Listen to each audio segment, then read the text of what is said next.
Bersatu. Saya ingat sekitar 27 Februari. Ya. Apa ya nak komen saya? Saya dengar tip yang agak panjang. Saya tidak tahu sama ada dipendekkan sikit atau tidak, tapi sebagai orang yang hadir, yang tenang, renung dan banyak bersabar, dari itu memang tepat. Apa yang disuarakan itu bukan palsu, memang berlaku begitu. Dan saya tidak fikir ia berlaku tanpa perencanaan baru, tanpa dalang besarnya. Kerana seperti mana kita tahu, yang dibangkitkan itu pertamanya apa ya? Soal kedudukan Tun Mahathir sebagai Perdana Menteri. Tak ada siapa yang bertikai. Kita semua setuju. Dan seperti mana yang disebut dalam perjanjian sebelum pilihan raya, ini dibentang kepada rakyat dalam pilihan raya.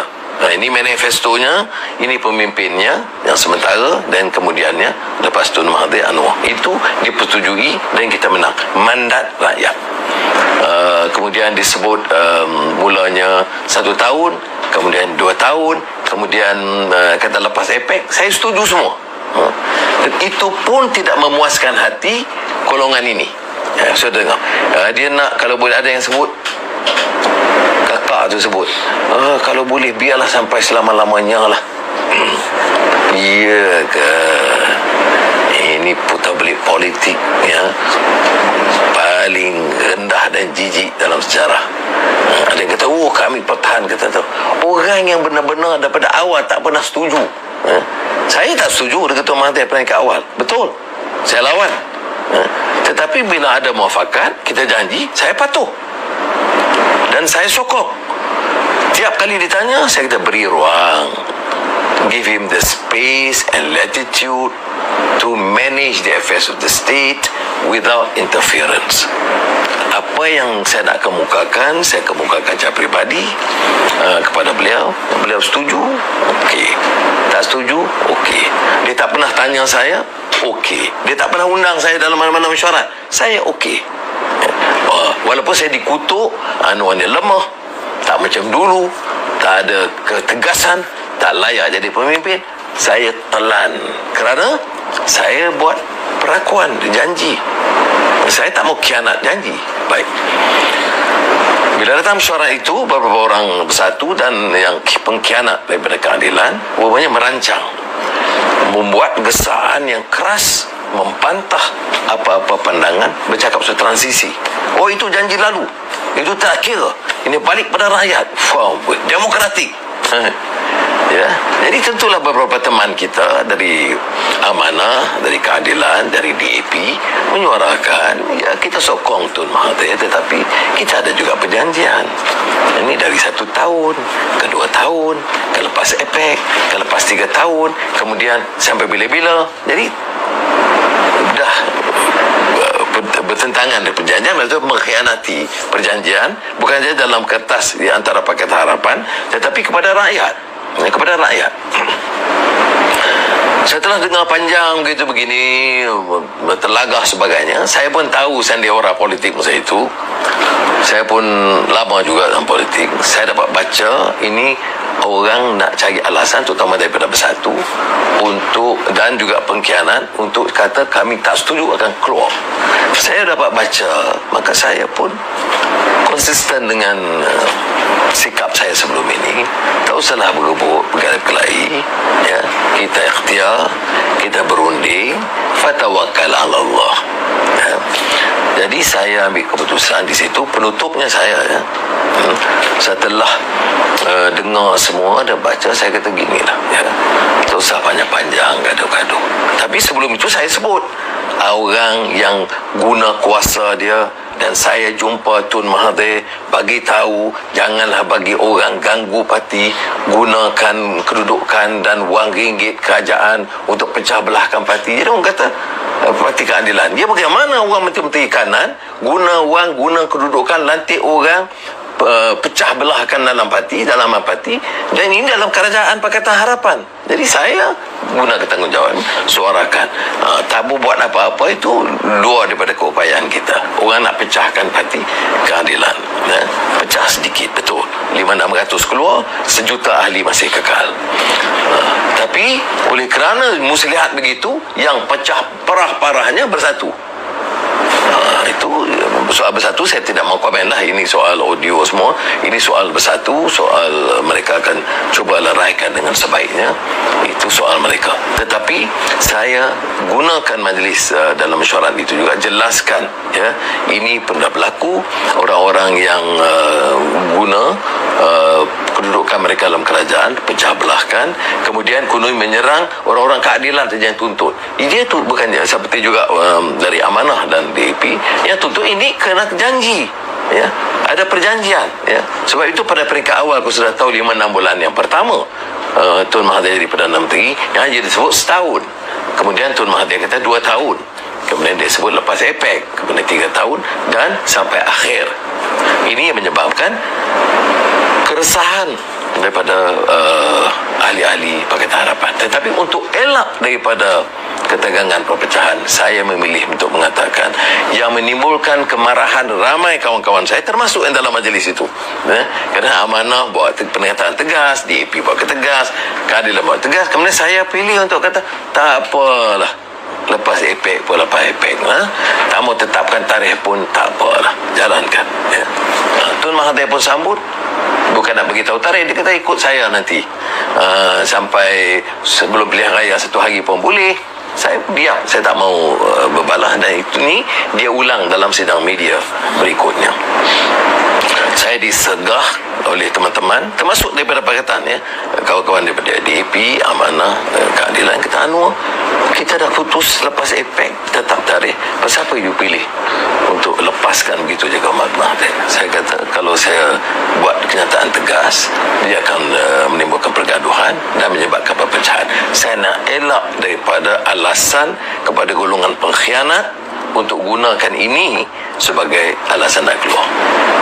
Tetapi namanya pengkhianat, kita buatlah cara yang baik macam mana pun nak selesai, dia khianat juga. Kerana rencana mereka bukan nak selamatkan Tun Mahathir, ya. Rencana mereka itu balik untuk khianat kepada seluruh perjanjian Pakatan Harapan supaya mereka mendapat tempat, ya. Kalau mereka itu betul-betul nak pertahankan Tun Mahathir seperti mereka dakwa, yang saya memang tak percaya, kenal mereka ini dah puluh tahun, dan saya tidak pura-pura. Saya menyatakan kerjasama kita itu terbatas kepada agenda reform. Selagi pemimpin buat komitmen untuk lakukan perubahan dan reform, kita sokong. Dan kedudukan Tun Mahathir, walaupun kita dulu berbantah banyak isu-isu pokok dan dasar dengan dia, tetapi bila dia bagi komitmen, kita bagi sokongan. Dan saya sepanjang 2 tahun, apa pun mereka buat tohamahan, saya tidak gagu. Ya, saya dalam mesyuarat pun saya ambil satu pendekatan sangat sederhana, dan tidak mau goncang dan timbulkan pertikaian yang tidak akan menguntungkan negara dan rakyat. So, saudara, yang kita harus ingat dan pengajaran pada ini apa dia? Audio tape ini benar, saya hadir, saya dengar, dan kita tahu apa yang berlaku, pengkhianatan, suatu sikap yang biadab yang berlaku, dan juga yang tidak menunjukkan yang hasrat mereka adalah agenda reform. Tidak, masing-masing bercakap aku korban, aku dah berjuang 20 tahun,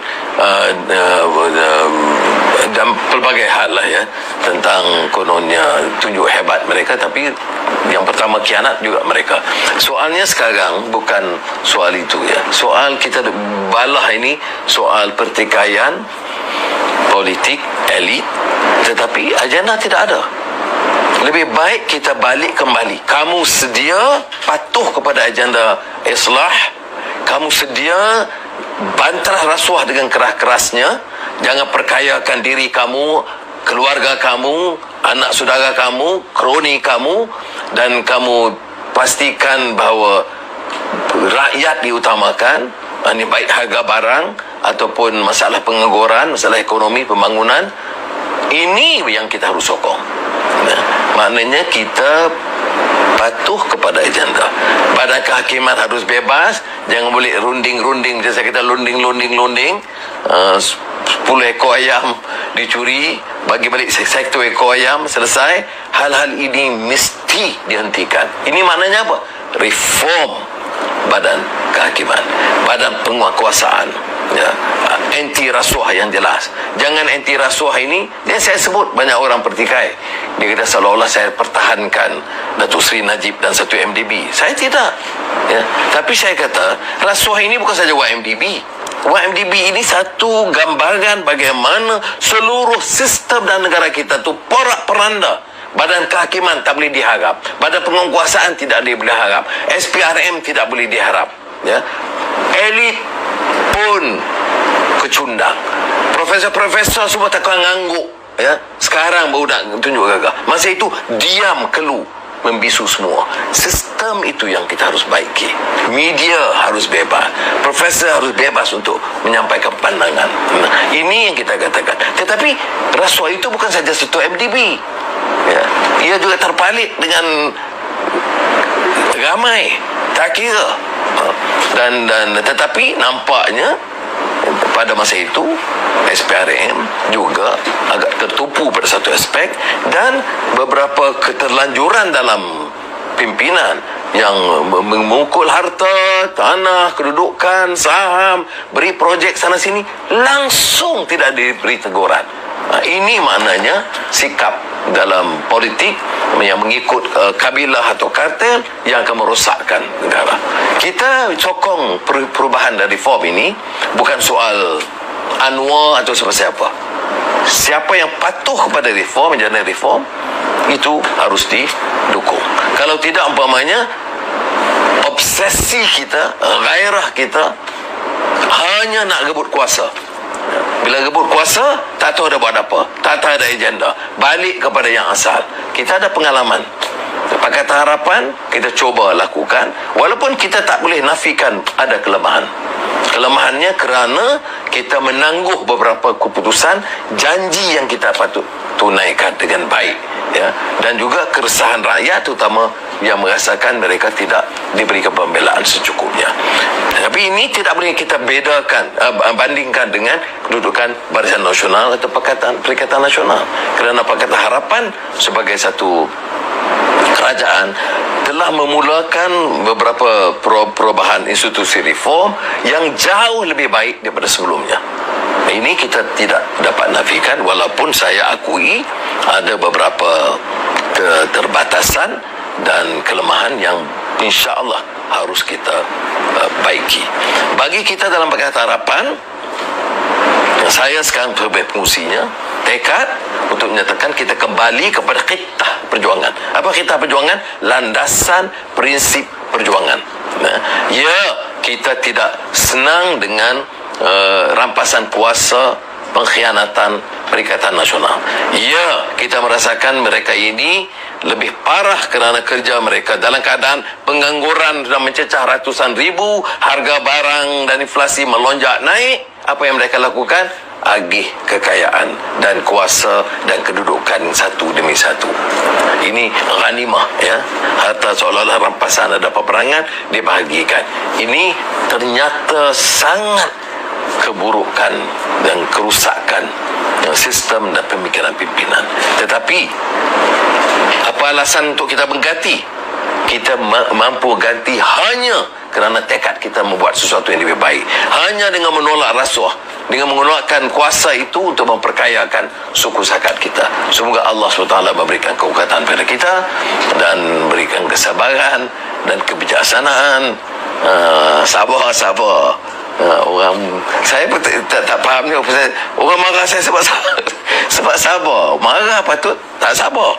Ada selama ini umpamanya caci Anwar ni berebut saja, dia nak gulingkan Mahathir segera, dia tak sabar.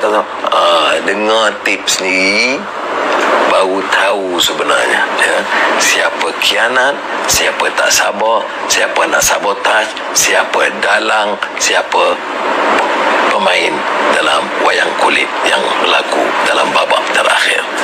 Wassalamualaikum warahmatullahi